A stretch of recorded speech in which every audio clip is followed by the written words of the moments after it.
Well, it looks like Donald Trump has upset a good portion of his supporters with this recent interview. Folks are not thrilled about this idea of hundreds of thousands of foreign students in the United States. We have about 350,000 Chinese. One point during COVID, you were going to, push to, get them out, but that was pulled back. You've said as many as 600,000 Chinese students could come to the United States. Why, sir, is that a pro-MAGA position when so many American kids want to go to school and there are places not for them, and these universities are getting rich off Chinese money? Sure. Never said about China, but we do have a lot of people coming in from China. We always have, China and other countries. We also have a massive system of colleges and universities. And if we were to cut that in half, which perhaps makes some people happy, you would have half the colleges in the United States go out of business. So what? Well, I think that's a big deal. Are they fans You would have the of the United States? Yeah, but you would have, as you know, historically, black colleges and universities would all be out of business. You would have a system of colleges and universities would go down the tubes. So we're dependent on China to keep our university system going? But I think it's good to have. I actually think it's good to have outside countries. Look, I want to be able to get along with the world. They're not the French. They're the Chinese. They spy on us. They steal our intellectual property. What, do you think the French are better? Yeah. I mean, really? I don't know. I'll tell you, I'm not so sure. We've had a lot of problems with the French where we get taxed very unfairly on our technology, where, they put 25% taxes on American products. Look, assuming everyone treats us badly, because that's the way I am, but we take in trillions of dollars from students. The students pay more than double when they come in from most foreign countries. I want to see our school system thrive. But at the same time, I know you and I disagree. We're never going to agree on it, but that's okay. And it's not that I want them, but I view it as a business. We have millions and millions of people. Also, I want to get along with countries if possible. People are shocked. Remember, Hillary Clinton said, we'll be in a war. I stopped 8 wars in the last 9 months. I don't want to be in wars. If I am in a war, we're going to win the thing fast, and it'll be violent.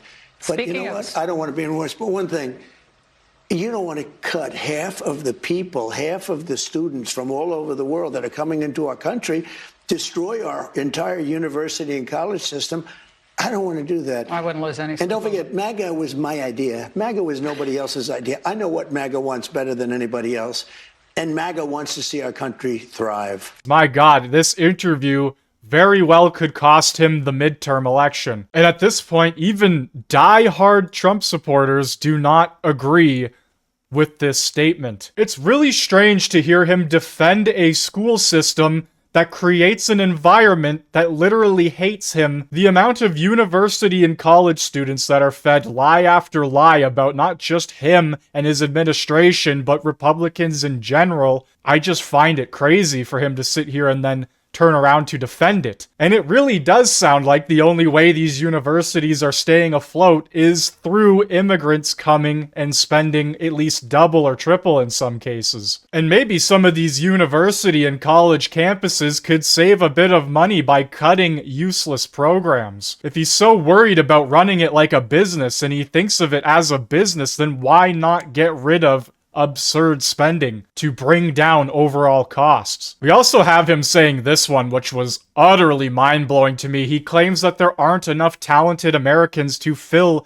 said jobs. That's why they need H-1B immigrants. There's never going to be a country like what we have right now. And does that the mean Republicans have to talk about it, Laura. And does that mean the H-1B visa thing will not be a big priority for your administration? Because if you want to raise wages for American workers, you can't flood the country with tens of thousands or hundreds of thousands of foreign workers. You also do have to bring in talent. When we have plenty of talented people here. No, you don't. We don't have talented people here? No, you don't have certain talents, and people have to learn. You can't take people off an unemployment line and say, I'm going to put you into a factory where we're going to make missiles, or I'm going to put you. How did we ever do it before? Well, I'll give you an example. In Georgia, they raided because they wanted illegal immigrants out. They had people from South Korea that made batteries all their lives. Making batteries are very complicated. It's not an easy thing. It's very dangerous. A lot of explosions, a lot of problems.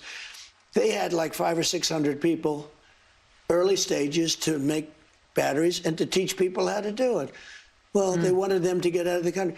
You're going to need that, Laura. I mean, I know you and I disagree on this. You can't just say a country's coming in, going to invest $10 billion to build a plant, and going to take people off an unemployment line who haven't worked in 5 years, and they're going to start making missiles. It doesn't work that way. He's not wrong when it comes to that. Obviously, you're not just going to grab random people off the street to build high-functioning tech. But at the same time, why would you literally go out of your way to hire people from a foreign country that doesn't want anything to do with you? And like Laura mentioned before, some of these countries are even going as far to spy and steal. And I remember earlier this year when Trump attempted to ban international students from enrolling in Harvard. The rise in anti-Semitism and foreign interference, this, that, and the fourth.